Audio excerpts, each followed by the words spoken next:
guys. Welcome to the Hot Tub Club where inspiration bubbles up. I'm your host, Samara Renee, and today we have an amazing guest with a special story that she wants to share with us. I am so excited to bring in the Mama Extraordinaire, Aw. the Business Woman of the Year, I'm telling you, and the Hot Wife of the Year. This is Ashlynn Landreth. Welcome to the Hot Tub Club. Well, hello. Glad to be here. That was a hell of an intro, I must say. Shoot, you're talking me up. I love it. I love Yeah. it. This is Oh my God. the jack of all trades, the person that people go to when Yeah, the whole world falls apart. They pick honestly, up the phone and call Ashlynn and say, Ashlynn. a line out of my office. So today we're going to talk about Ashlynn's story. Let's first start off how me and Ashlynn know each other and how we got Yeah, to know each we other. sing to each other. We bonded over the beautiful notes of her voice going into your office. Oh my God. Yeah, with Ashley, how Ashley started the singing. Yeah, yeah, Yeah. dude. The singing was so necessary, and I feel like bonded us so much. I feel like we were very nice with each other, and then the singing kind of bonded us closer. I feel like, I but think that was the beginning. It was an introduction to the realness because me and Ashlyn, we know each other. We work at the same organization, and she's a lifesaver. If no, the whole world could fall apart, and she would put it back together with a bow on it and make it look pretty. there it is. We all work in the same office, and I've been working at her job for like 5 years in July. You've been there 7 or 8 years now? Seven. 7. Yeah, Okay. it'll be 7 in October. You know, the Wild. number one question I should ask is, how have you survived? Because you have the most demanding job, A little bit, a little oh, bit. the most demanding job out of everybody in our organization. And that's saying a lot for what everyone does. Uh, Nonprofit life. yeah. Yeah, yeah, we wear hats on rotation. It's just like what, just Yeah. rotating. No, it's definitely a job that I'm never bored in. And the second I'm like, oh my God, all my tasks are done, then it's like bah, bah, bah, bah, bah, 10 more come right at you, and then people are come with like great stories. It's amazing guys you work with. I was in a meeting today, and my door opens, and I'm like, I hope it's a hug. I hope it's a Oh, hug. And it's one of our clients named CJ, who, oh my hey, God. Bye. Yeah, he's literally Winnie He's the so Pooh in sweet. person, and he gives the most magical hugs. And he comes in, I'm like, hi, bud. He's like, can I have a hug? I'm like, yes. And I gave So him a hug sweet. right in the middle of the meeting, and I was like, this is I love it. just the best. The That's best. why Like, we do it. where else do you get magical hugs from magical Winnie the Poohs in person? It's a rarity. I It would say is. a good second runner up would be working with elementary school kids because you get hugs all day long and preschool. It's a lot though after everyone keeps touching you all day and want to hang on you and you're just like, you know what? You go there and play, or I have an imaginary friend over there who wants to talk to you. He's I have where? great stories right over there. No, I fully get that. Mommy life, there's been so many times where I'm like, okay, I've had a finger up my nose, that finger followed right into my mouth with a fist, and then crawling all over my face, followed by her pooping her pants. And I'm Oh. like, okay, And deep breath, carry on. yeah, and the thing that gets me is that you always have a smile on your face. Yeah, it's a mindset, to be completely honest. Not saying everything is like sunshine and rainbows all the time, but focusing on the good aspects in the moment and the laughter. The laughter is literally the best. And when we get into story, you'll hear a lot about how just straight up laughter and heavy doses of sarcasm have truly helped create that for me, trying to find the happiness in every day. It has helped a Yeah. lot. It's So is amazing that what you can do with something? that. Yeah, is that something that you guys did in your family growing up? Was just use the sarcasm to get through tough times? 100%. Okay. 100%. Yeah, my family, if you cannot speak with sarcasm dripping out of your mouth, then you will not survive. Very lovey, very everybody's involved. Everybody knows everything about everyone. Heavy doses of sarcasm and quick witty comments and throw in some great movie quotes. But yeah, if you don't know movie quotes, you're also not going to survive. Yeah. Okay, so that also brings us to I always talk about relationships on the podcast because I don't have one. So I talk about it and I look at other people's relationships. When you're looking for your person, did you keep that in the back of your mind? Like, hey, I got to find a guy who's going to be able to hang with my family, has a good sense of humor, be flexible. What were you Yeah. looking for when you were looking for your partner? Well, my partner is a saint of a human dealing with me. Oh my God. And But he's very handsome while he does it too. not mad at it whatsoever.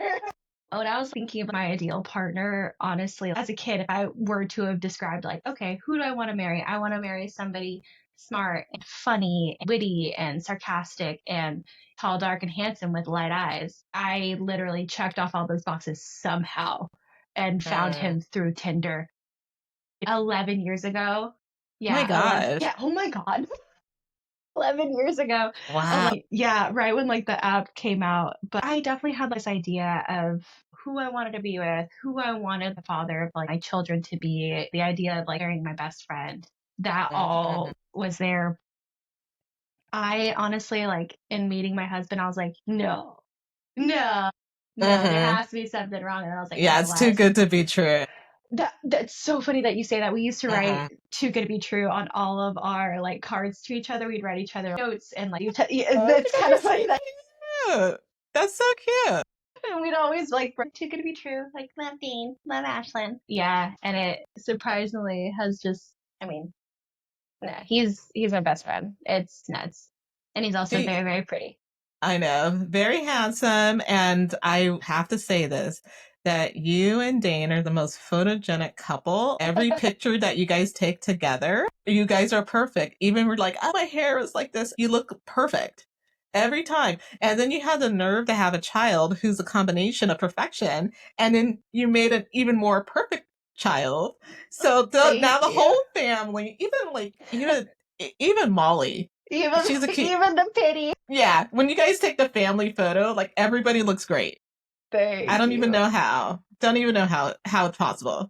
My daughter got a heavy dose of whatever we're working with and her, oh my God, I'm in trouble. I'm in trouble. She has these big beautiful blue eyes, these huge lashes, and she's just this silly happy babe, and I'm like, my God, I just need to shield her from everyone. I'm like, no, no, no, no, no, my little baby. Get No, your little it's stick out now. Just be swatting those boys oh away. oh 100%. Oh girl, something more aggressive than a stick. Okay. I was trying to be rated PG, but okay. Okay. Oh my Oh God, my it's God. I know we are in for it, that's for sure. Meeting Dane on Tinder was nothing that we both never expected to meet someone serious on Mm-hmm. Tinder, even in the beginning of the app.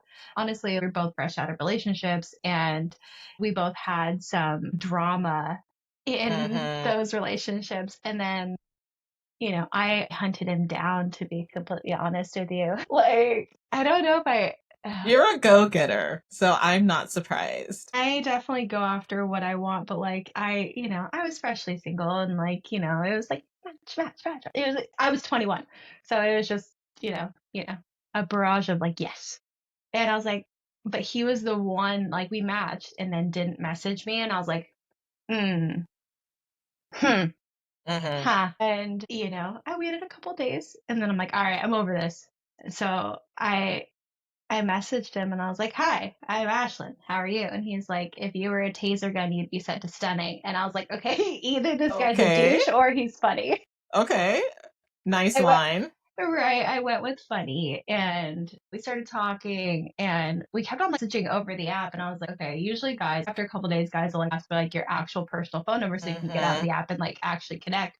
Right. Nah, nah, none of that. And so I was like, "So, well, can I have your number?" And he went on with the conversation and didn't acknowledge me Interesting. asking that question. Yeah. And I was like, huh, all right. I got a little feisty. And I was like, so you're going to give me your number or not? And he was like, "Oh, feisty. I like it. Okay, here's my number." And That's yeah. funny. That's funny because my best friend met her husband on OkCupid, and he kept talking to her, and she was like, "Yo, bro, are you gonna ever ask me out? What's happening here?" Oh my God. These men. Well, it's like they're being gentlemen. They're trying to get to know you, but there comes a point where it's like, let's get this show on the road. Right? Let's Like go. talking for days. Come on. If this was in person, no. Come on. Gotta get my number. Let's keep this rolling. And once we met in person, it was like, all right, we're good. We're done. Yeah. And it was just Yeah. history after that. And now we are almost 11 years down the road with a That's crazy. baby. Okay, we have this theory of when you find a one, within 6 months. Do you feel like that's true? Yes. I do feel like that's true. Just like that ease and that unconditional love. It was something that I'd never experienced before from a romantic partner. Mm-hmm. Yeah. I was like, this is it. This is it. Yeah. And we started saying, I love you and all that kind of stuff. And it just felt right and it felt easy. Mm-hmm. The same things. All of my friends, I always ask them about when they're married. This first started with all my older friends that I used to work with who are Yeah. of an older generation. And they always say, if they don't make a commitment within 6 months, drop them. And I just thought this is a different day and age, dating's Different time. differently. But then my friends started getting married off, and it was always that 6 month rule.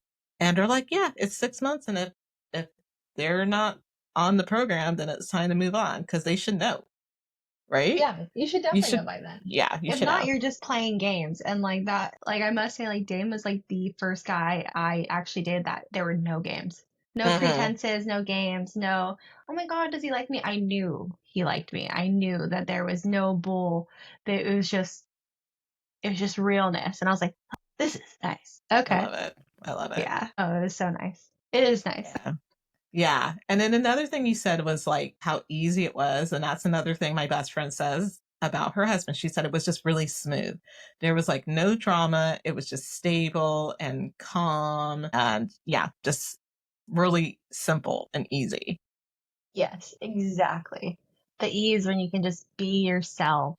Mhm. You're with somebody that you feel like you've known your entire life and you just 100% be yourself, laugh, do stupid things, wear no makeup, not worry about how your hair is, not worry, oh my God, if I do this, is he going to leave? Nah. Yeah. Yeah. He thinks it's funny and he's going to stay because he's going to be like, all right, tomorrow's going to be even more entertaining. You Right. know, Right. yeah, it's definitely meeting that person it feels so different than being with anybody else. It's wild. It's absolutely wild. Nice. And it's worth the wait. 100%. Okay. So I might be 90 years old. And then some little whippersnapper is going to come strolling by with their little cane. How you doing? And I'm to be like, that's it. He's the one. He's in. He's in. And we're It'll be done. before then. Yes, we make well done. And then I'll die the next day. Oh my God, Samara. So tragic, My, right? But I'm in my 90s. oh, So at least I had a full life, right? no, just watch. You're gonna meet him tomorrow. Just watch. Just watch. It's gonna happen. Okay. Yeah, you Yes. watch. You Yes. watch. Oh, I want to hear Okay. all the details. I want to come into the office and be like, Yeah. Yeah. I probably, just you'd be all from private. experience, I'm just not going to say anything because every time I say something, it doesn't work out. And then you have everybody else like, hey, what happened? So and so. And you're like, oh, that was 2 guys ago, you know? Yeah. Kind of tricky. Now, I'm Yeah. like, the thing when I know that it's really serious is that they'll come to one of our work parties.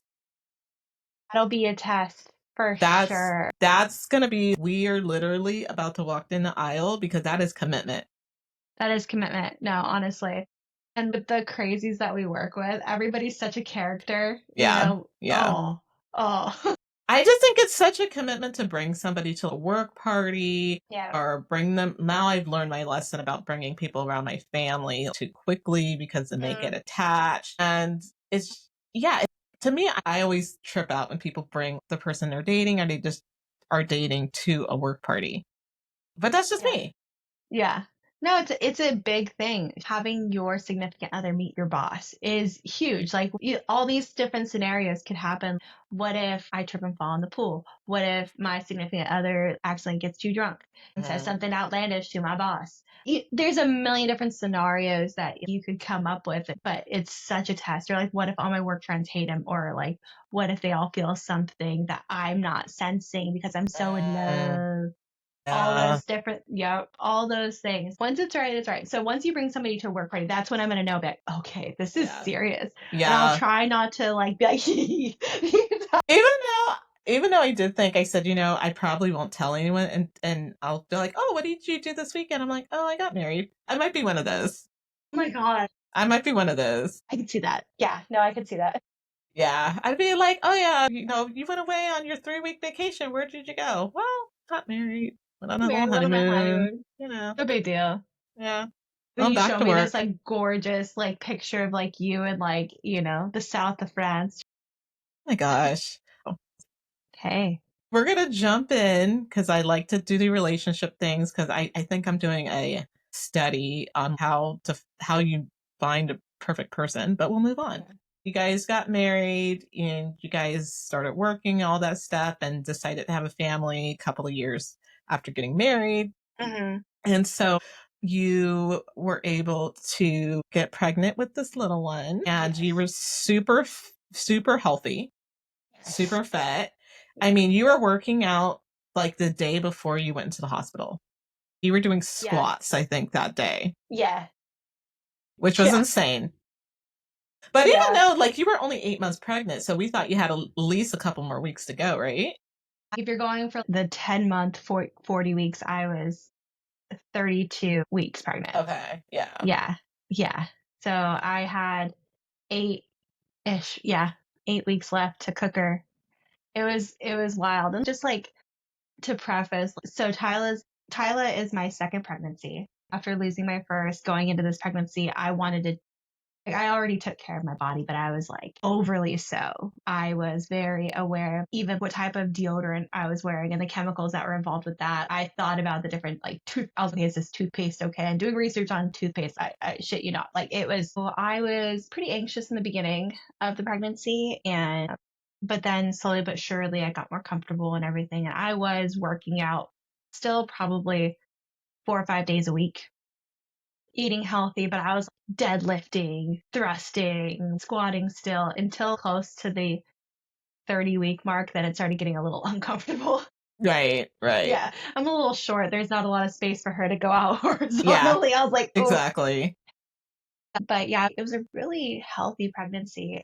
And then I don't know if I told you about my cousin was 5 weeks ahead of me during Right. her Mm-hmm. pregnancy, and she's an L&D nurse at a big hospital in Orange County. And her and I were tossing stories back and forth about symptoms and all that stuff. And then her and I were texting one day, and she said that her water broke.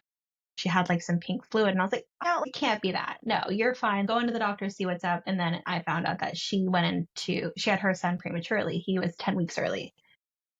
And she stopped texting me, and then my family told me later, and they're like, we were a little worried to tell you because of like you are, close to that area. Mm, right. At that point, I was 24 weeks pregnant, something around there. So just hit viability, where if I were to have had Tyla at that, she would have survived, hopefully. Right. Right. So she went through all that, and her son was in the NICU for 7 weeks. So Wow. while her son was, yeah, so, texting her and everything like that. And then one night after work, running around doing our normal work stuff, literally running stairs at the campus, just being my crazy busy self. I get home, I'm relaxing on the couch. I talk to my brother on the phone, and then I'm talking to Dane, and then I literally felt like I peed my pants. And I was like, Wow. oh, I was like, no, no, no. I was like, maybe I just peed. Maybe I just peed. It's like my head. I'm like, I hope I just peed my pants, and this is just Right. funny like Pete, Oh my God. and then realizing going to the toilet, like realizing that it was not pee and it was my water breaking. I just kept on saying shit, shit, shit, and I was like, Oh no, my God. no, no, no. And we're in this like apartment, and my husband's like like, Ash, are you okay? And I'm like, no, no, no. And I freaked out so much because like my cousin was just going through this. Her son at that point Uh-huh. was still in the NICU. Right. And I come out of the bathroom and I'm like, Dane, like my water broke. He's like, no, it's too early. And I was like, no, my water broke. We are going to the hospital now. And I just felt this rush of anxiety and fear. And it was one of the scariest moments in my life. And Right. it was so much. And I'm like, the baby bag's not packed. We have Molly. What do we do? We have to call everybody. We have to do that. And Dane just took me and put his hands on my shoulders and he was like, just take a deep breath. And we hugged and we cried for a second. And then we're like, okay, let's say a prayer. That'll ground us a little bit. If we pray, it'll be okay. We're at the point where we're beyond viability. Packing the baby bag, started making our calls and left. And at that point, we were living 10 minutes away from the hospital. So it was a pretty Mm-hmm. quick ride. And we had called literally everybody on the way. And we get there and we're about to get out of the car and like look at each other. We're like, all right, we're going to meet our daughter early. There's nothing we can do about that. Yeah. They can probably try to keep me as pregnant as long as possible, but we're going to meet her early. This is going to be a big thing. This is not Right. going to be easy. We're like, okay, let's try to find the happiness and the humor in as many moments as we can and just try to just do this how we normally do things. Mm-hmm. Like, because Dane and I notoriously, a lot of things have happened to us, but it always has made us stronger. And we've always found the humor and the light in situations. And we're like, okay, it always ends up fine. Right. So we go in, we tell like the nurses everything that's going on. And they're like, okay, okay, no worries. I get checked and yep, my water did break. Lost a lot of water. So like my stomach was like a lot smaller. And then That's so scary. it was so scary. And then, it took like probably like an hour for like the contractions to start. But, once they came on so hard. And the nurses were like, you seem like you're in like a lot of pain. And I was like, yeah, no, I am. And they're like, it's because you have no water bracing those contractions. You're contracting around her bones. My And I was like, God. okay, that makes sense. Lovely. How do we make Thanks. this stop? Right. Exactly. So they were like, okay, with your situation, we need to give you steroids and magnesium so that we can mature her brain, her lungs so that she's ready. And you have to give them 12 hours apart. It's not a fun shot, but they're like, you need at least both doses so that she can hope to live a normal life, basically. And I'm like, okay. So they gave me magnesium and they gave me the steroid and they were like, all right. So I was contracting all night. It was wild. Magnesium did not help, but at least we got that first shot in. Like my mom came and she was like helping me like dance the contractions away. Like Dane and I were making friends with the nurses and cracking jokes. And every time I like laughed, I lost more water. Gosh. Was it just like trickling? Exactly. It felt like Oh, like gross. you have no control over it. It's Right. wild. It's such a trip. Crazy. Oh yeah, but we made friends with all the nurses. We actually, even though it was like the scariest moments in our lives where we're like, we don't know what's going to happen. We don't know if, because there was still a chance that she wouldn't survive. There was a huge chance that, she wouldn't survive. They were hopeful, but there's still a chance. Even with that looming, we were like just trying to find the joy in like the situation and trying to find the experience that most people do when they're having their kid, the happiness of just knowing that you're going to meet the culmination of like your love with your partner. Next day, I'm like contracting all day and I get the second dose and they're like, all right, you're good. At that point, it's been, oh God, I was in labor total for 36 hours, but the final like 10 hours I had an epidural. Okay. I tapped out. I'm tough, but I tapped. I tapped so hard. I went into pregnancy with like, they're like, oh, what do you want your birth plan to be? And I'm like, I want my baby to be healthy, me to be healthy, and drugs. Thank you. Right. Right. That I was Exactly. like, I want us to survive and drugs. But I knew the second they had me on the epidural, I only had 24 hours. Right. And yeah, so I was trying to push that out as long as possible and just take it. But at a point, you have no energy left. And like the contractions are coming. every 3 minutes and lasting a minute long. And it's just gnarly 10 out of 10 pain. And you're just like, okay. So the night before she came, I had that epidural and like it was like, early, like probably around midnight. And the NICU nurse comes in and gives us the rundown. So your baby's definitely going to be going into the NICU. I'm one of the lead nurses, telling us like that she's probably going to be on a vent. She's probably going to have, she's going to have a lot of machines, a lot of cords coming out of her, and that, they're a level 2 Rades NICU, which we had no idea that that was a satellite Rades, which is great. So they were especially trained for preemies and a lot of things. So we were like, okay, we're a lot more comfortable. And they were telling us that there was one more bed left in the NICU. Wow. It was an 8-bed NICU, and they're like, there's one bed left, and there's a couple other moms that they could end up needing that bed for their baby. We got to keep that in mind. And we're like, okay. So the next morning, we're in good spirits, and then our doctor comes in and he's like, hey, that one bed's left. You only have 4 hours left on the epidural. If you wait, one, because you've lost so much water, your white blood cell count is increasing and you're probably developing an infection that could get to your Lord. daughter as well. So there's that. 2, you only have a couple hours left on this epidural. 3, there's one bed left. If in those hours somebody else has a child that needs a bed, they're getting that bed. So your daughter would be driven to Rady's Main in San Diego, and you would be there healing from your C-section. Because, oh yeah, I Which is like forgot. the worst. Yeah. She's breech. She is breech, and she is too tiny to flip. And they're like, nope, she's staying there, so you have to have a C-section. There's no Oh way my you can push her out. So I was God. like, nga, So nga. they're just like throwing all this information at Oh, you, oh yeah. and you're in labor, and you're on your epidural, and they're basically giving you a no options. Really, they're basically just saying, okay, this is your back is against the wall, so you have to tell us that Yeah, you want us to have this baby now, yeah, and we can go in and take the baby out. yep.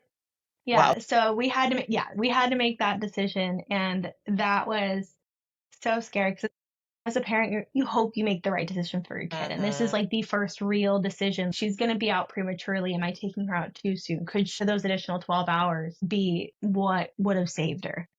All those things come through your mind, and you're like, all right. So Dan and I talked for a second, and we're like, all right, I guess we're meeting our daughter. Okay, Brady's here. We'll be able to take care of her in her situation. We don't know what it's going to be. We don't know how bad it's going to be, but they said they can handle her. If she's out of their league, she can go down to Rady's Main and we can go back down and forth. That's fine. That obviously wouldn't be an ideal situation if I'm healing at Scripps. I'm like, all right, we'll do it. She'll be here. It'll be okay. So they're like, okay, you're going to have the baby this morning, blah, blah, blah. And then like an hour later, they're like, okay, you ready? And we're like, wait, what? They're like, okay, surgery in 30 minutes. And we're like, oh my God. Okay, meanwhile, just so you know from Yeah. our side as the coworkers, so I don't remember who told me, I feel like it was Bill, Mhm. maybe, who said, did you hear what's going on with Ashlynn?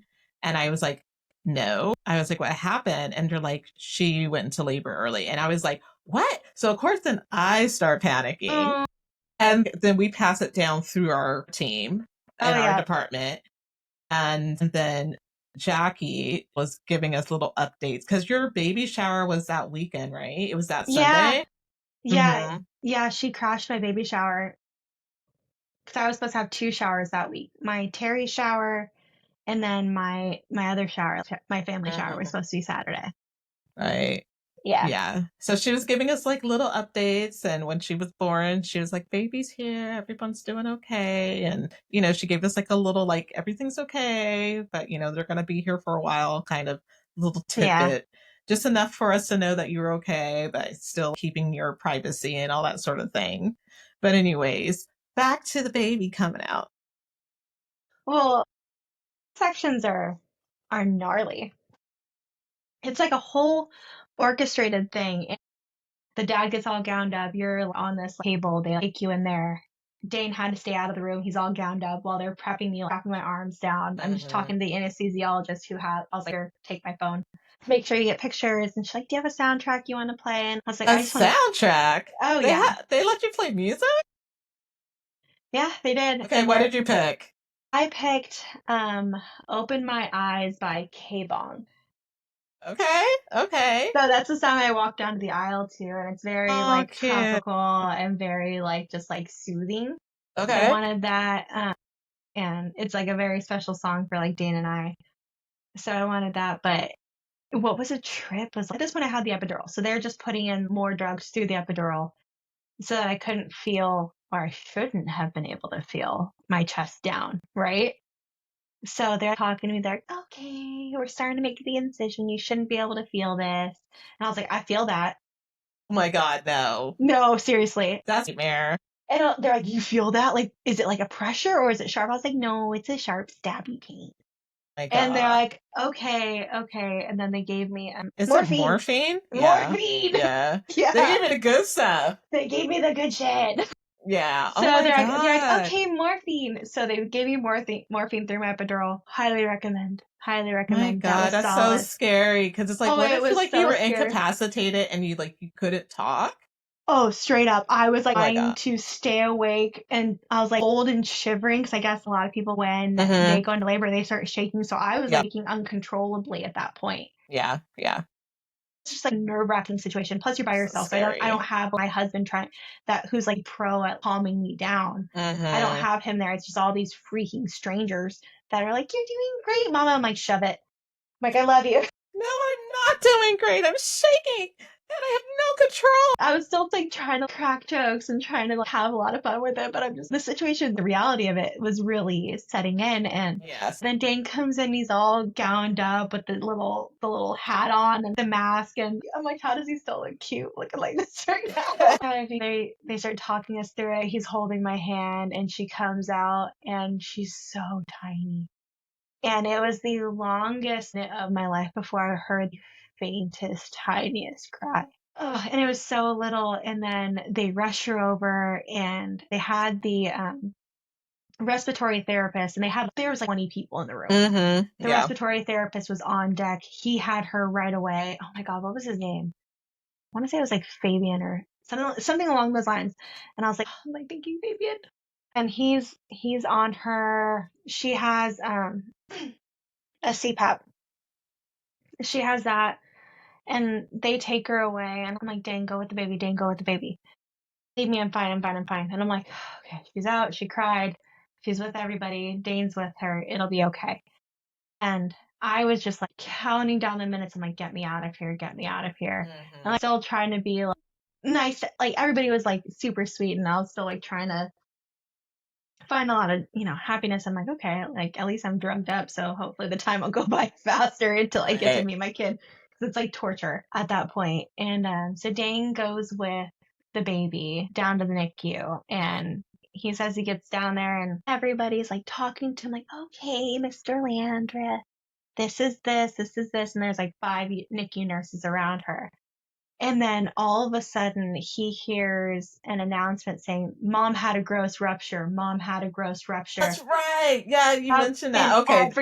Oh, yeah. But then everybody gowns up, gloves on, masks on. Everybody's like frantically over Tyla. So Dane's thinking that I'm bleeding out. Mind you, gross rupture is not that. Gross rupture is my water breaking and how much water I lost and the chance of infection for me and my daughter. So that's what they were addressing. But he thought I was bleeding out. So he runs out of the NICU.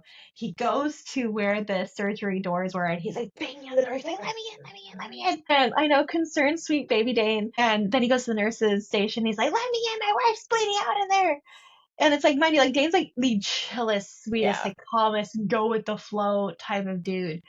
And he's just like, let me in. So she's like, okay, sir, okay, let's go. She like runs over there with them. And as soon as they get to the doors open, and I come out all drugged up, and I'm like, hey, babe, how's the baby? How's it going? Just like drugged out of my mind. Oh my God, that is so scary. Oh my God. And he's like, you're fine? I was like, I'm fine. Where's the baby? Why aren't you with the baby? And he's like, oh my God. And he's like, she's fine, she's fine, she's fine. He's like, I'll go back with her. I'm like, okay, cool. So he goes back and they have her all hooked up and she's just like this teeny tiny little babe. She was not even 4 pounds.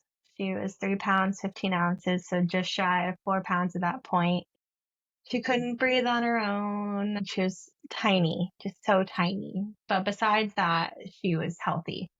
So we are very, very lucky. So I didn't get to see her until the epidural came out. So probably around like 8:30, 9 o'clock at night. So it was about 12 hours until I could Wow. see my baby because they couldn't bring my baby to me and I couldn't get out of bed with the epidural. I couldn't That's sit. crazy So that you that didn't get sucked. to I see was her. dying. I was dying. And I finally got to see her and just the emotion that rushes over you. And it's like, when you think about having a baby, you don't picture, you just think you have your baby, they get put on your chest, everything's healthy, you feed them, you change your first poopy diaper, and it's all It's good. all good. Everybody That's just goes like something that, home. exactly, that's something that's just like understood. So Right. seeing your baby in the NICU in the little, like, it looks like a freaking spaceship in this Hmm. glass bassinet that's covered where you have to reach in and touch your baby through these holes is insane. It's such a trip. And then seeing just like someone that you just met, but you love beyond explanation, Mm, but they're so helpless and so tiny. I know normal newborns look tiny, but right. she was But she was baby, tiny, tiny, tiny. the Yeah. preemie diapers were too big for her. My She was God. swimming in the preemie I mean, diapers. you're like a petite person, so I I am. wasn't expecting you to have like a 10-pound baby. That would have Honestly, been I was weird. hoping Dane was a 10-pound baby, so I was Yeah. afraid.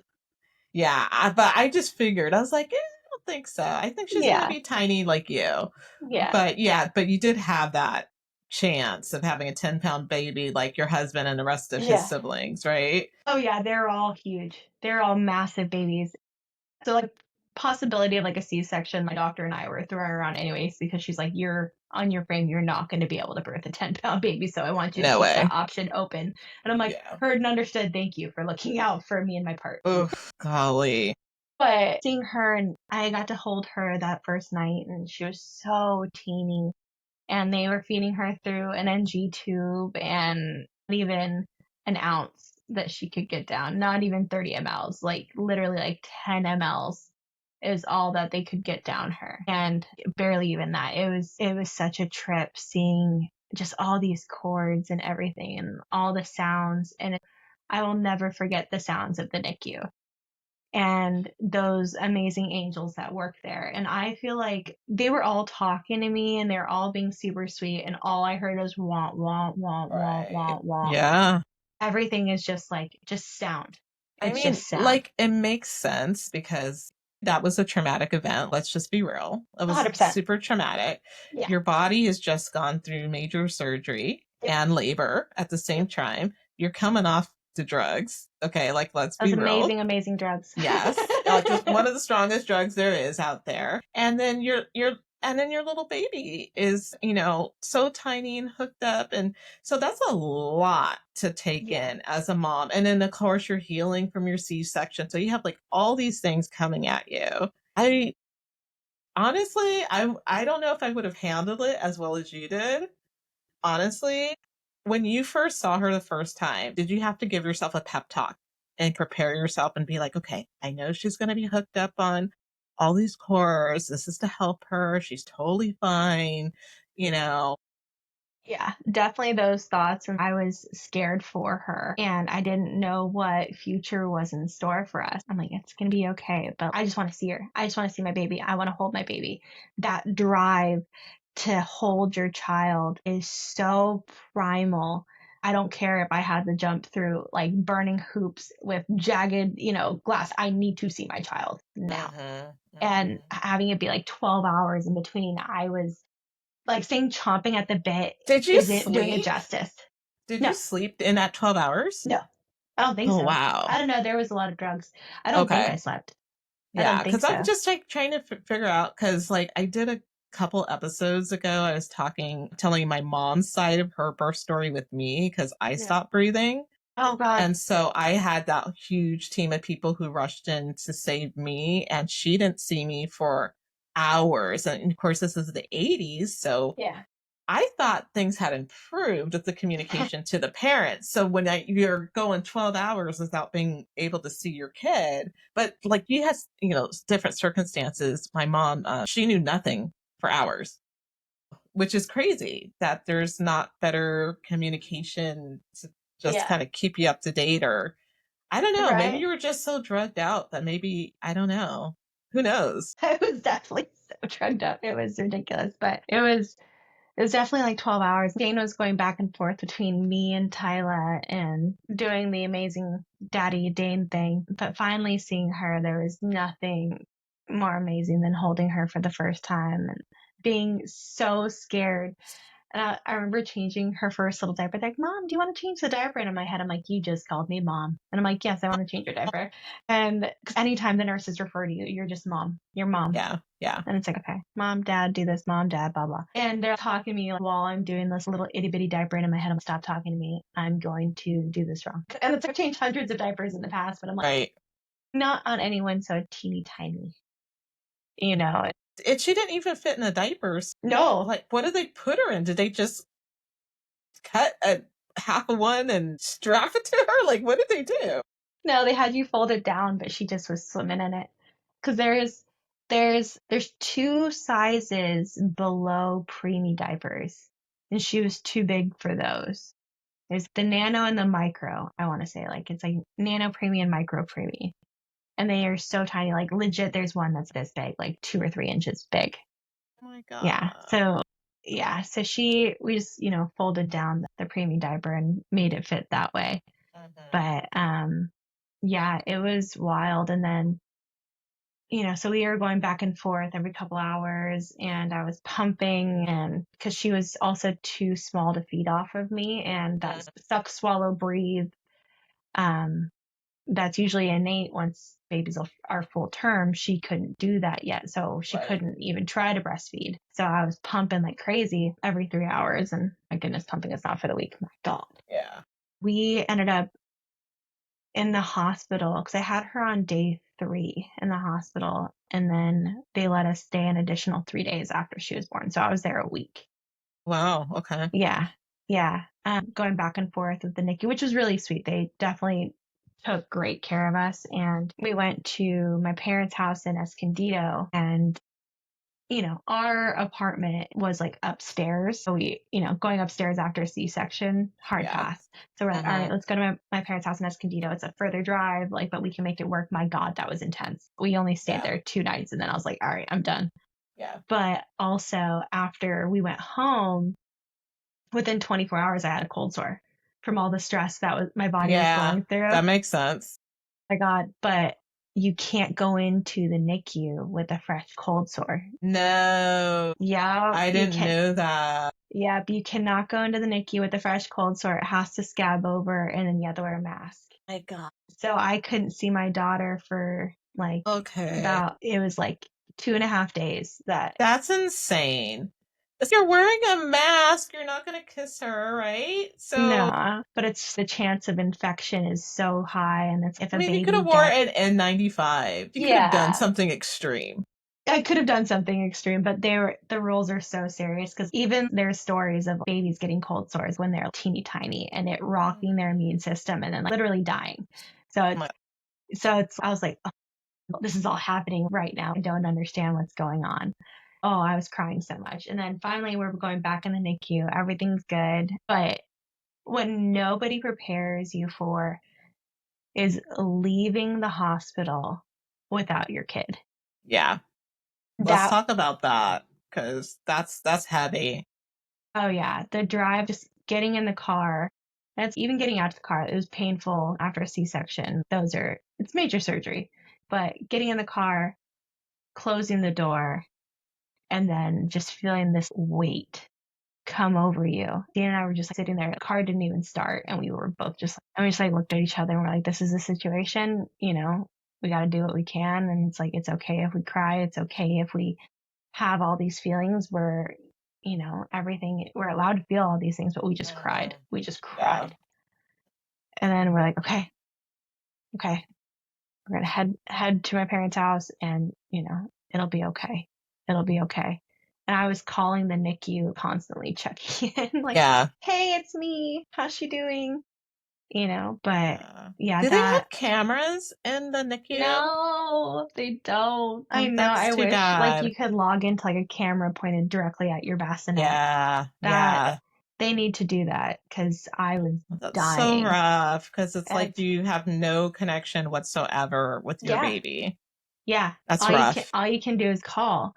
And it's you're not allowed to sleep there either. So you're only allowed to Mhm. come like and visit. And it's yeah. It's it was That's probably one of a the most lot. brutal feelings that I've ever felt in my life. And And there's it's no almost like helpless.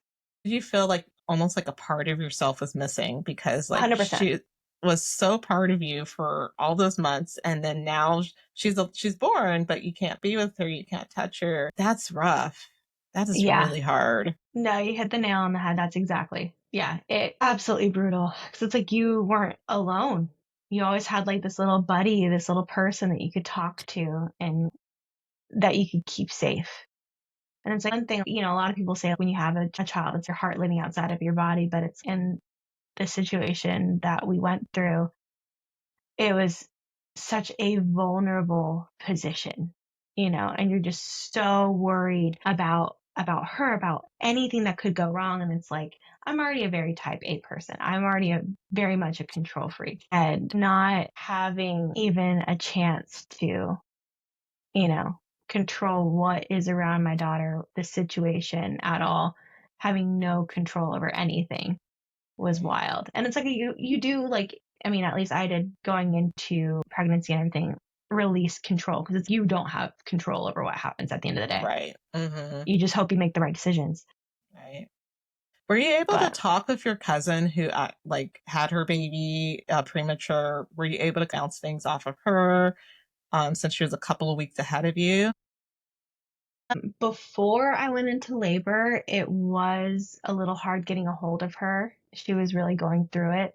And then once she found out, she was very, very open and very receptive. And she was definitely scared for me in the Mm. situation because her son went through the ringer. He went through a lot and he's doing great now, but yeah, he went through a lot. So I think she was just very scared for me, and knowing the trauma that your cousin is going through while you're also going through your trauma, it's hard because it's like reopening a wound that's still bleeding. Yeah, and that sense of helplessness too. It's like double Yeah. sense of helplessness because Yeah. That you want to be there, number one, to be with your family, to help them get through a hard time, but you have your own kid that's having significant challenges and you're still healing. It's just, that's a lot. It's a lot to deal with. Oh yeah. Oh yeah. And the nurses and the doctors were great, but I don't even think I told you before, like Tilla actually got sick. She had got an infection while she was in the NICU. Like at the end of week 2. Okay, I would have been pissed personally I was because so pissed. they made you stay out of there for the Yep. whole purpose that they were afraid you're going to bring in your cold sore and spread it to all the babies. And yet you were not there, and somehow your baby was still exposed to something. Yep. Dan and I Did think you it go was a off? Did you guys go off on them about that? I wanted to. Honestly, like knowing me, I'm shocked I didn't, to be completely honest. But no, we were so exhausted in every single way. We were just concerned about advocating for our daughter. So all of a sudden, like we go in, and she's not acting like herself. She's a very feisty, silly baby. Even like when she was like that old, she was definitely feisty. She let you know what's up. And she wasn't acting like herself. And I'm like, mm, Yeah, something's off.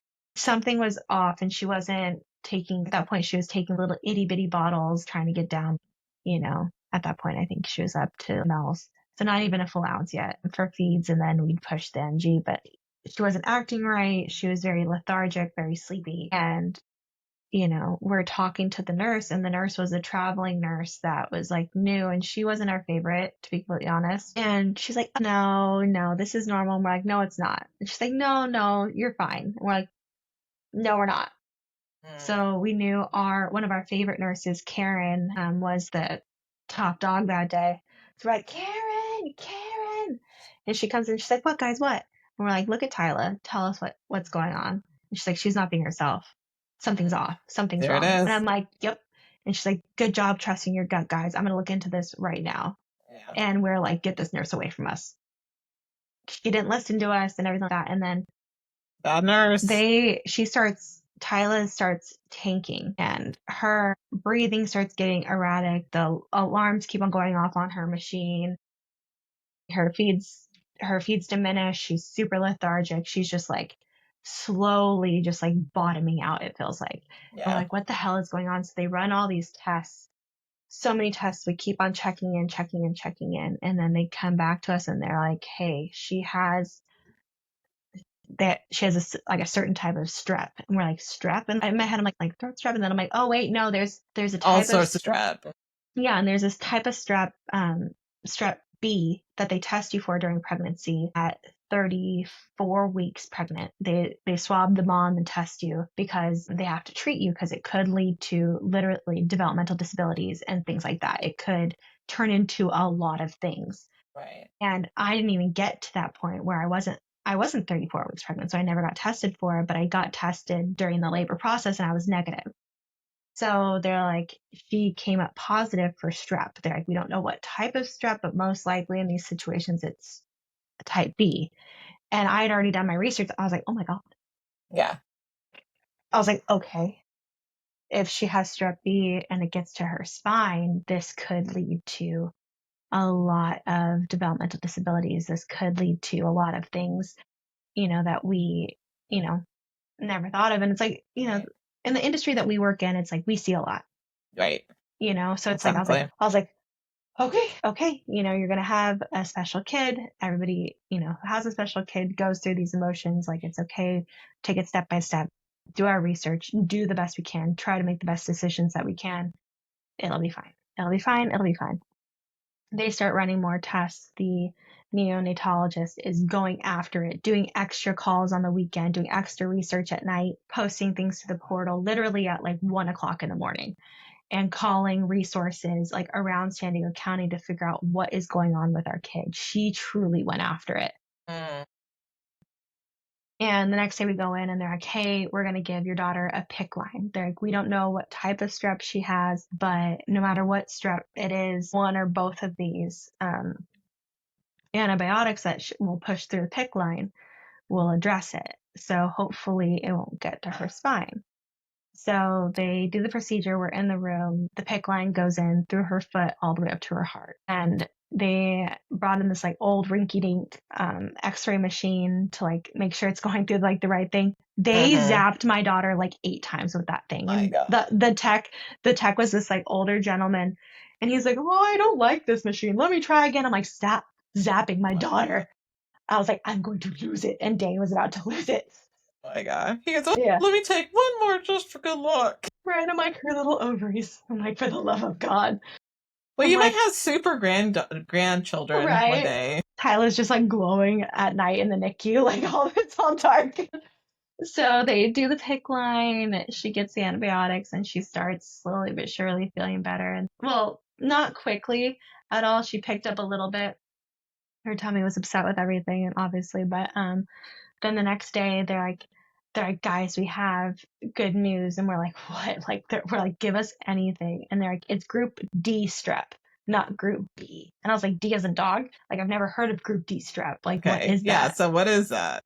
And they're like, it's a lot less severe, no chance of it leading to anything developmental. Like, it can get bad, but at least no long-term effects. And we're like, So crazy. oh my God. We're like, thank God. So they take her off of one of the antibiotics. They push good thing is like one of the antibiotics they were giving her was the perfect antibiotic to give her for group D strep. Nice. So they kept her on that. After she she was on that for like a week. After that, yeah, so it was like in the middle of week 2, she got sick. After that, she slowly but surely started gaining weight, and we were working on her feeds. And like every NICU baby, usually the feeding is the part that keeps you in there the longest. Right. So her learning how to do that it was a lot, very stressful.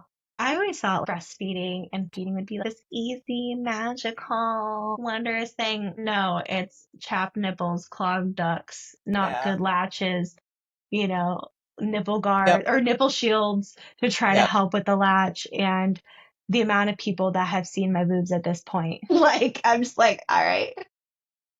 That's the one thing that people don't talk about a lot is the whole breastfeeding aspect. I kind of have a little bit more background on it just because my mom's a nurse and Yeah. she's straight up about that, but it is really difficult, especially when you first have a baby, on getting that baby latched correctly, but also the side effects that you're going through. So your boobs are having pain. And They're if you have huge. if you have a C-section, you got stuff going on. If you have a vaginal birth, you got stuff going on. It's Yeah. your whole body's freaking out. Either way, you're wearing a diaper. Yeah. Either way, you're wearing a diaper. You and your kid are both wearing diapers, and nobody's sleeping. But after a while, Tyler slowly but surely got the hang of everything and started getting a lot bigger. She came home at 6 pounds, and I will never forget the day that they told us, like, she's coming home. Are you ready to do the car seat test? And oh my God, I'm like, are you Did shitting she me? Like, even fit in the car you seat? barely fit. The Oh car my seat God. that we had a it starts at 4 pounds. So thank you, Graco. She looked so tiny, Samara. She looked so tiny. It was wild. My And God. she finally did that. We brought her home, and I will never forget at Scripps Encinitas. When you take your baby home, you hit the baby bell and it plays this lullaby over the loudspeakers. So you can always hear when somebody's taking a baby home. We were waiting 30 days Wow. to hit that damn ringer. I need to hit it. And we hit it on our way out. And I filmed Dane doing like the hot dad walk. Did not disappoint. I had to. And I was like, that's my babe. And, we get her all hooked in. Our favorite nurse, like Karen, like walks us out. We get her all hooked up, click her in, and I go to sit in like the front seat. And, we pull out. We immediately like stop at the light, throw it in park. I hop in the back, and, you know, we're driving off. I'm just staring at her. Oh my God, this is so real. This is amazing, and just so happy. And then this feeling just sits in the car, and Dan and I both, he looks back, I look at him, and I'm like, shit. He's like, shit. We're both like, shit. And we're like, It's all on you guys now. we don't Everything's have all on you. we don't have NICU nurses to give us advice anymore, because like one of the perks of the NICU, there's a couple perks of the NICU. One of like the mega perks of the NICU is you had training. It was NICU boot camp. You had the MVPs of taking care of babies, all the answers that you could ever need right there. Just hands on, like the best people ever to like learn from. And also it desensitizes your kid to a lot of sounds.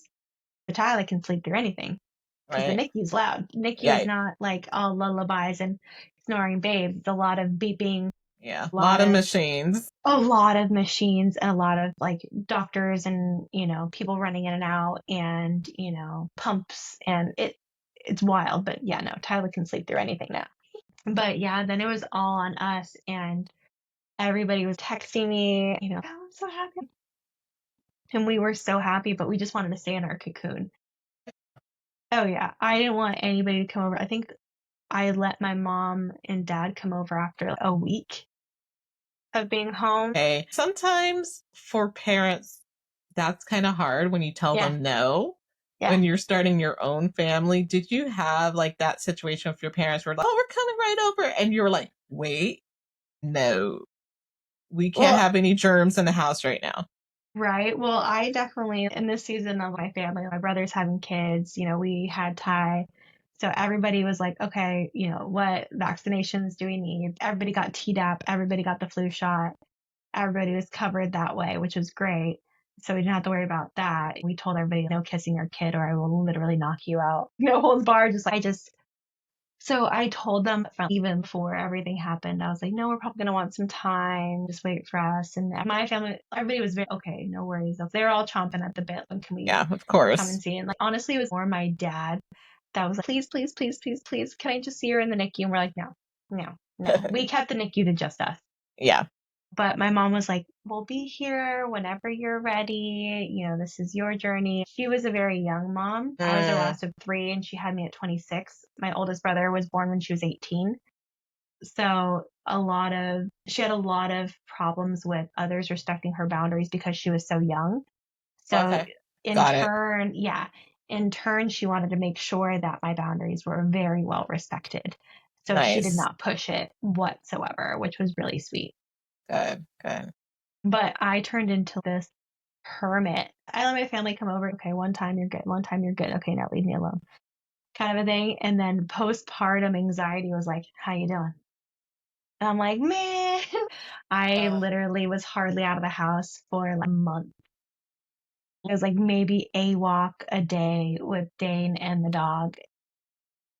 Besides that, I was like, no, I'm good. I just need to be with baby. And I hardly could put her down at all. yeah. It was the NICU, the trauma, already being an anxious millennial girly, like a lot of us, that on top of all that, it just, yeah, postpartum anxiety just got a really good hold of me. And, it just, yeah. But slowly but surely coming out of that, talking it out, all the feelings has helped a lot. And my friends dragging my ass out of the house and telling me that it's okay to do things for myself and it's Yes. okay to have other people hold my kid. That's All, tough. oh my That's tough God. though. You guys went through a lot to get her home and Yeah. she went through Yeah. so much. So it makes She sense really that you guys did. would be hesitant. Yeah. Dane was very sweet about all of that. He was just very much like, I'll follow your lead. I'll support you, whatever you're comfortable with. And I mean, you know me at work. I'm very type A. I'm very like need to manage all the little bitty pieces. So at home, I was very much the same. I had apps and a whiteboard and all these things to track how much she was eating. She had to do fortified feeds. So my breast milk plus formula added on top of it and made it a thicker kind of solution. God, yeah, just to fatten her up because they're like, she needs to gain more weight. I'm like, got it. And just all those things. It's just so wild. It's so wild. And it's nuts everything that we went through, but finally holding your kid in your arms at home and knowing there's a light at the end of the tunnel after 30 days in the NICU and all the hurdles and all the tears and all the anxiety, all those anxious feelings. It's just you're finally holding your kid and they're okay. There's such a light at the end of the tunnel and it's so worth it. It's all those things. It just, I'm looking at her now. Now she's feral and one and just wild and sweet and sassy and loving. And now she can tell you, hi, baby. That's cute. Oh, How yeah. has this whole experience with your pregnancy, has this changed you as a person, as a mom? How has this changed your whole perspective about life? Honestly, it has changed me a lot. I let things go a lot more. There's what actually matters in life. There's so many things I don't care about that. That doesn't matter. That's not in the grand scheme of things. There's so many things that I'm like, that's not going to matter to me in 20 years. That's true. It really shifted my priorities. And I thought going into motherhood, I've always been very career focused, very success oriented, but motherhood has this way of just slapping you into reality and what's actually important. Mm, And it's okay, Ash, you can't take your money with you. You can't take the success with you. On your deathbed, you're not going to say, oh, I wish I could have sent out a couple more emails. I wish I could have exactly. done those things. I wish I could have spent more time with the people that I love. Yeah. So You true. know, and It's it's so true. that little girl I would do anything for. She has expanded my emotional intelligence. I have always kind of been an emotional moron. And now I have more than two feelings. Cool. That And having to figure those out and while I'm teaching my daughter how to handle her emotions and how to process everything. It's just wild. There was just such a shift in what is actually important in life because life or death situations will do that for you. I could have easily died. My daughter could have Yep. easily died. Yep. There was multiple situations where things could have gone so awry, and we are just so lucky that we made it through and we found so much happiness and so much light and so much laughter and all those things. At the end of the day, what matters is my daughter and my husband, and I am replaceable in any other aspect of my life, but I'm not replaceable here. You Very, know? very true. How has this whole situation and going through what you went through made your marriage stronger with Dean? Yeah, it definitely has made us stronger. You don't get a lot closer than having your man pull up your diaper for you. There you go. You See, know? that's why you have to pick right, because if you don't pick the right person, you're on your own in those You're on your moments. own. He was all over it. Helping me go to the bathroom because I literally couldn't even walk. Like with that C-section, my God, those are painful. And I'm not a wimp about pain. That Right. hurts. And him walking me to it, oh God, he's gonna see my belly all deflated. I have a fresh incision. Lord knows what anything looks like down there. Diaper, like big pads, big as like from like shoulder to shoulder. They're huge. They're like, what, like 18 inches long? Yeah, they're big. Something atrocious, but 100% needed. And it's like him passing me all that kind of stuff, washing like the Perry bottle and washing the bottles. And he went above and beyond and still somehow made me feel beautiful and loved. He's like, what do you need, babe? What do you need? He was amazing. I I'm think men very need that lucky. tattooed on their arm. What do women want? Just ask them what they need and then go do it. Yeah. I think that's the best advice you can give a guy. Right, we're not that complicated. We're not that Really. complicated. And honestly, like the rush of hormones, oh my God. I didn't even like mention with them all the stuff they were pumping me through, plus all the hormones, and I was already like running hot. Like I'd wake up in like full sweat when I was like pregnant, like Mm. absolutely dripping. I got like a special like waterproof cover for my mattress because I was like, this is disgusting. Yeah, and I was like, but so once they were pumping me with like the magnesium and the steroids to keep her in and like help develop her brain and her lungs and stuff, that stuff also makes you run even hotter. So I don't like I that. I was running so hot to the point where I was still like pregnant, like Tyler was still inside, hooked up all the monitors and stuff. I had the AC in that room cranked down to like 50, and I was still Wow. sweating bullets. And Wow, Dane's that's like trying to crazy. sleep on this like little chair recliner, just He's like shivering. he really was. I could hear his teeth. I could hear his teeth. And I'm like, I'm sorry. And he's like, it's okay. And like the nurses would come in and they're like, it's so cold in here. And I'm like, I'm hot. I'm hot. I'm dying. You know, That's it's just rough. all the things that Dane has gone through, all the hormones, all the moments, like God, all the things. Me craving steak and potatoes at 2 a.m. You Hey, know, that's a good thing to crave. hey, It's protein. it is. Oh yeah, no, it's, oh yeah. And now Tyler loves. Oh God, she's a Tato girl. She loves her some That's so potatoes. My God, funny. That's she's so so funny. cute. She's wild. I love But it. Dane definitely went above and beyond. And I like my love language is definitely like acts of service and like quality time. So him doing all that, I was like, wow, like you really do love me. Oh shit. Yes. I mean, when you have a man that is running through the hospital about to knock down the doors because he's afraid that something happened to you, like that is love. That is Yeah. love right there.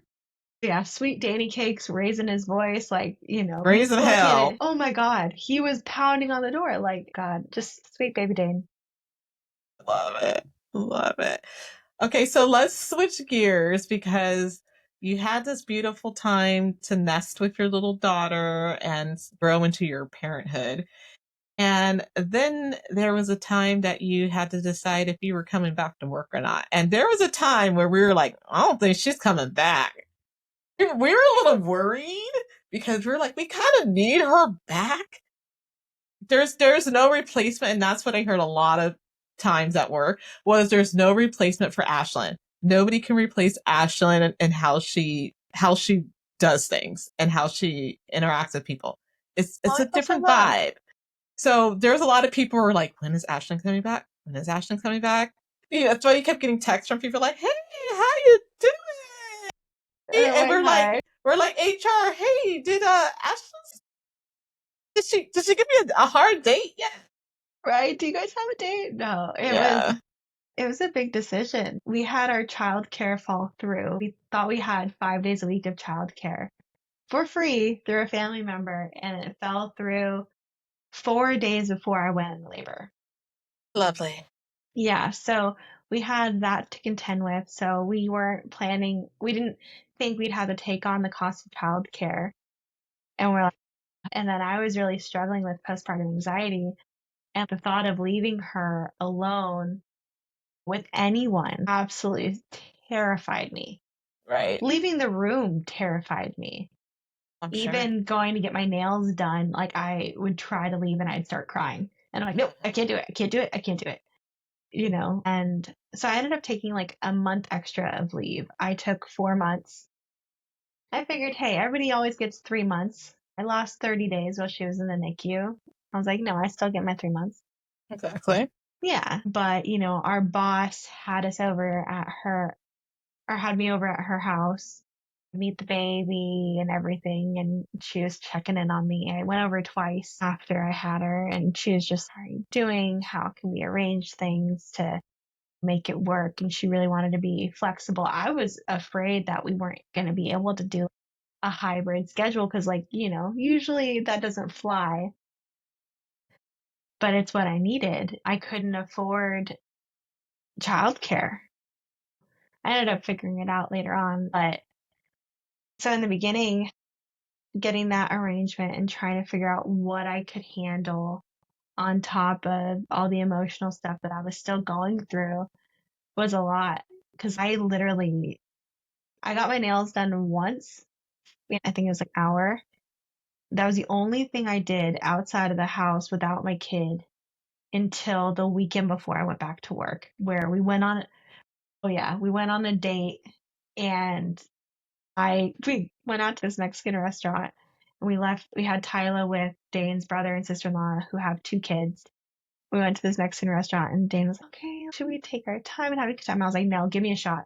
Give me a shot and a margarita. Cadillac, skinny, thanks. And I took a shot and I cried at the table, Oh my God. and I chugged my margarita so quick.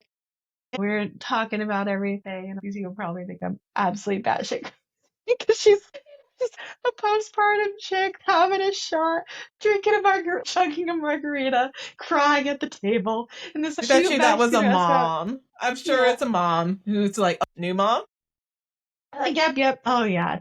Oh, God. That's one thing. Like, the moms after having a baby, it's like all these moms come out of the woodwork and they're all there for you. They're such a network. It's so wild. And all the crazy stories. So many people had NICU stories, or they're in the NICU for a week, or their baby was 5 weeks premature, or some stories. And I'm like, why the hell did I not know any of this? And they're like, well, we didn't feel like sharing. I also think it's like not to scare you because they don't want to put that in your Yeah. head. Yeah. Yeah. One of my friends was pregnant. She was 8 or 10 weeks behind me. And so telling her, I was afraid to tell her what happened because I didn't want her to get scared. And when her and I talked about it after, she was like, oh no, you scared the shit out of me. And I'm like, oh, my bad. I didn't want to do that to you. So yeah, no, you're totally right about that. Like, yeah, but there's such like a network. And texting them at 11 o'clock at night. I'm like, hey, I'm feeding the baby. I'm holding her up because has like acid reflux. What I do about that, what I would do about this. And I send the same text off to 5 different moms, get different answers. I'm like, all right, I like this one, I like this one, I like this one. Thank you all. Love you very much. That's so cool. Yeah, it's wild. And then after everything I went through, my friend ended up having her baby. She went through a little bit of NICU time as well. Oh, Different situation, but her baby's fine now. And she had a lot of questions, and I was all right. I wanted to be there for her as much as I could. It was being able to like help her felt so good. Bounce ideas off of her. She's like, "Hey, what do I do about this?" I'm like, "I just went through this 3 weeks ago. This is what you need. This is what I got. This is why we liked it. This is we tried this and it didn't work." Blah blah blah. She's like, "Okay, thanks." And she was like, "I don't know what I would do without you." It reminds me of that whole it takes a village kind of thing. It does. And the women of the village all kind of came out of their little huts and they're like, okay, we're here to help now. Yeah. Oh, yeah. I had this friend in high school that her and I reconnected over pregnancy, and we hadn't talked for, oh God, like 10 years. And then Mm-hmm. we bonded because we were both pregnant at the same time. And after I had Ty early, she sent me like diapers. She sent me a new like PJ dress where I could open it up and feed easy. And she sent me a couple other things. And she's like, "Hey, just because I love you." And I'm like, So sweet. "Thank you." Just the little things. I didn't ask her for anything. And she's like, "Babe, I got you. Let me know what you need." And I've been calling her my mom Yoda, which is kind of funny because my actual mom's nickname is Yoda. But anyways, but she's been so helpful to me. It's crazy. I'm like, "I have no idea what I'm doing." She's like, "It's okay. None of us do. But what's going on?" I love it. Yeah, there is no book to raising a child. No. It's kind of like a learn as you go. Oh, yeah. No, it's a learn on the job kind of job, and you just hope that you're making the right decisions, and you just try to do your best. Like that's why like it blows my mind. Like I would do anything for Tyler. I would do anything for her. And it's like that's why I can never understand, you know, just, certain situations that you hear about on the news. I'm like, how could anybody not just look at a kid and just be like, "I love you so much, Yeah. unconditionally. I just will do anything for you, anything you want, anything you want." Oh yeah, it just blows my mind. I'm like, oh God. Yeah, that little girl makes my world go round 100%. I love it. What's the biggest challenge juggling your career and motherhood? God, time and guilt, honestly, because you have to give every aspect of your life over 100%. And I was just talking to somebody about this earlier today. You never feel like you're doing enough, ever.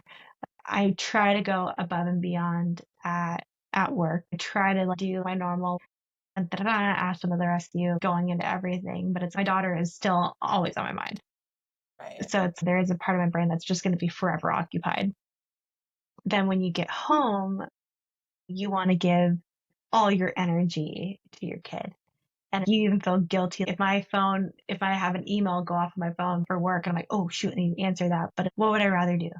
Play with my daughter on the floor and enjoy her and hearing her giggle and enjoy those wonderful, lovely moments where she could take her first step, or read an email on my phone and it's like, I have to answer the email. I have to take care of it and try to do it as quick as possible and then look back over and hope I didn't miss anything magical.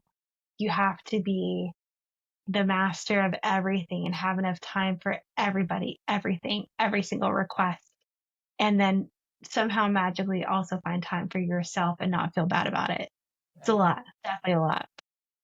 Yes, it's still a challenge. Even though my daughter is a year old, I'm still working on that balance, but I'm starting to like work out again. I've gone out for a couple times with the girls and gotten drinks in the day. Trying to do things like that and starting to learn that it's okay to not spend every single moment with my daughter, but as much as like I want to. Yeah. Well, that's good. I know we had some conversations about how you felt guilty. So it's nice to see you taking baby steps and to grow Right. and know she's going to be okay. Yeah. And that it's okay to take a little bit of time, even if it's just 30 minutes for Right. And yourself. it all helps. It's all worth it. You can't keep everyone warm by lighting yourself on fire. Oh, You know what I mean? that's a good quote. Yeah. You gotta fill up your cup. You gotta make sure that you can do a little bit of stuff for you. It's just it's so hard to just try to find that balance as a mom, and especially a working mom, and being the type of position that I am. It's a very, very It's busy position. demanding. It's Yeah. demanding. Let's Yeah. be real.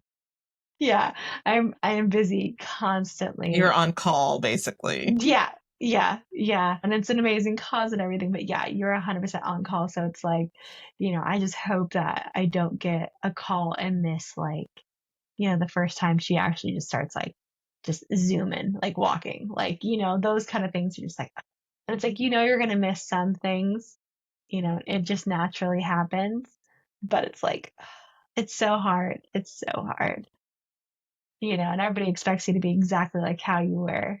And you're like, I'm a totally different person now. Nope, you have evolved, and this is a whole new layer to you in your personality and your life now. Yeah. Yeah, no. I'm an onion with layers, that's for sure. I was thinking about where I was when I was in my early 20s versus now, and like how much I have changed. Yeah. Have you had time to even think about that from like where you were in your early 20s and what you cared about versus like now you're in your 30s, you have a husband, you have a daughter, you have all of this going on. Where are you at? How do you compare the two? How much have you grown?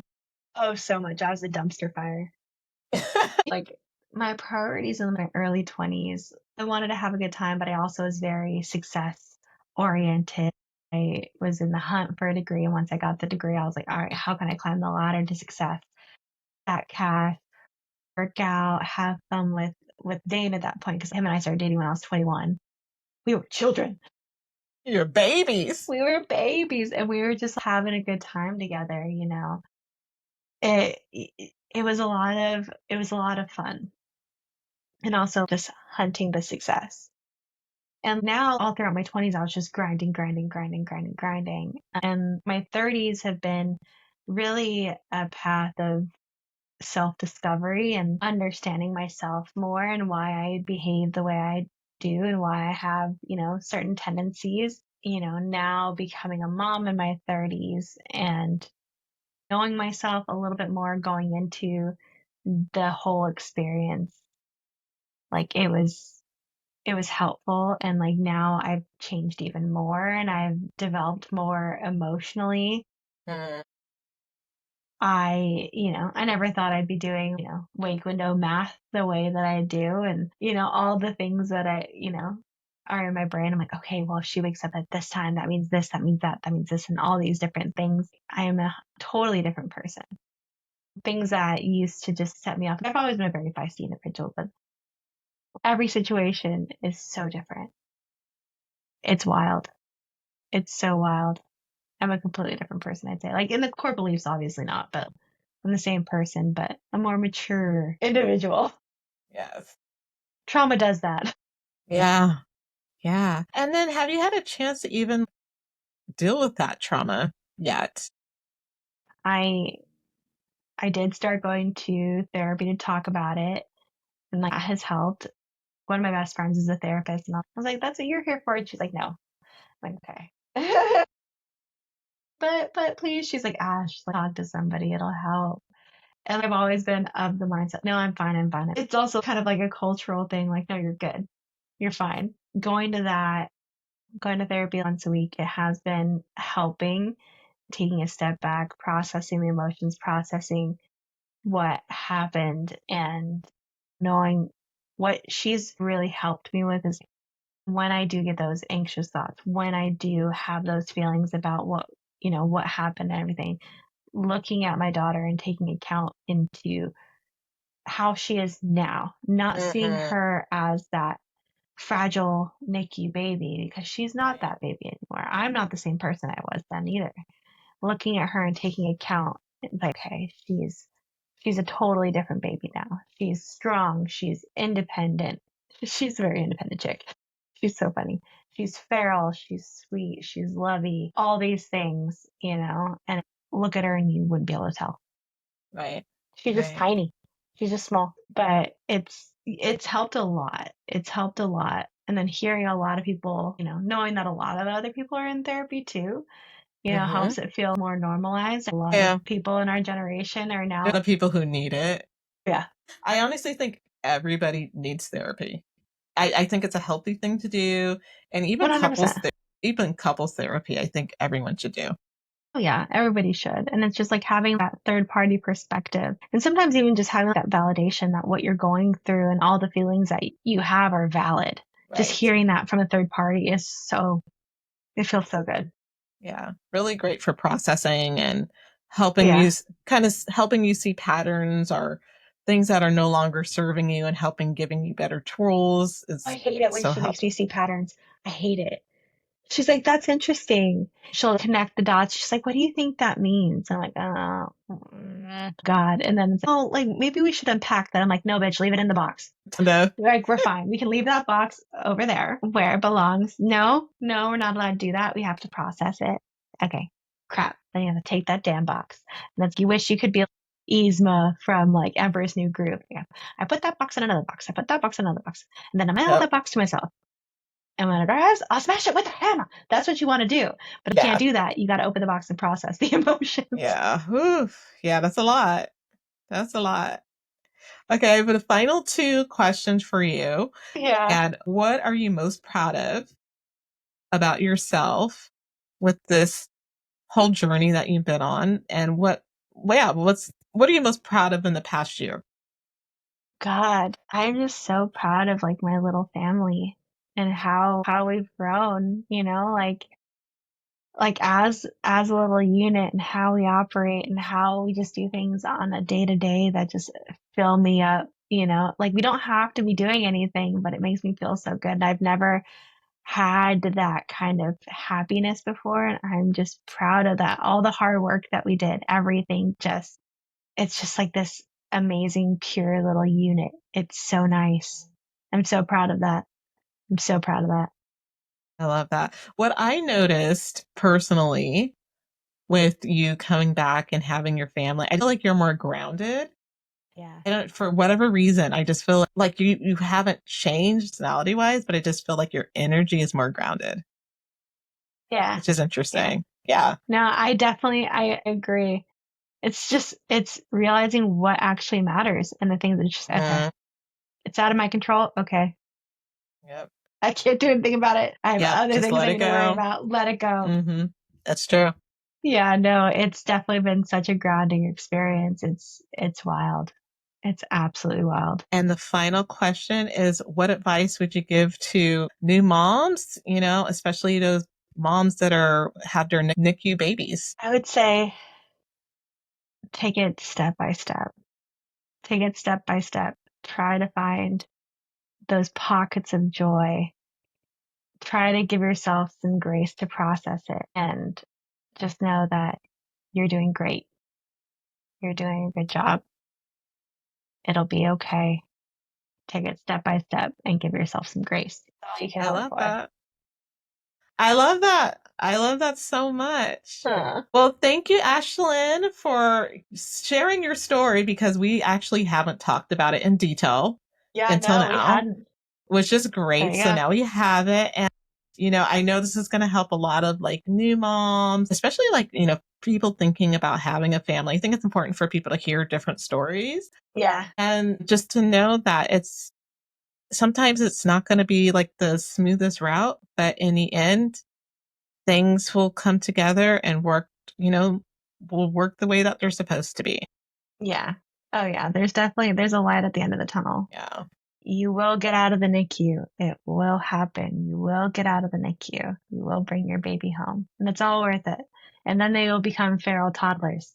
And you're like, oh crap. Yes. And then your hands will be full until they're like 18 or 19 years old. Oh my God. It's wild. It's exhausting, but it's Oh my amazing. gosh. I love it. I love it. Well, thank you, Thank you for Ashlyn, for having your me. time. And to our audience, we'll see you guys next week. And remember, you are worthy of all great things in life, love, joy, and happiness. And I look forward to seeing you all in our next podcast.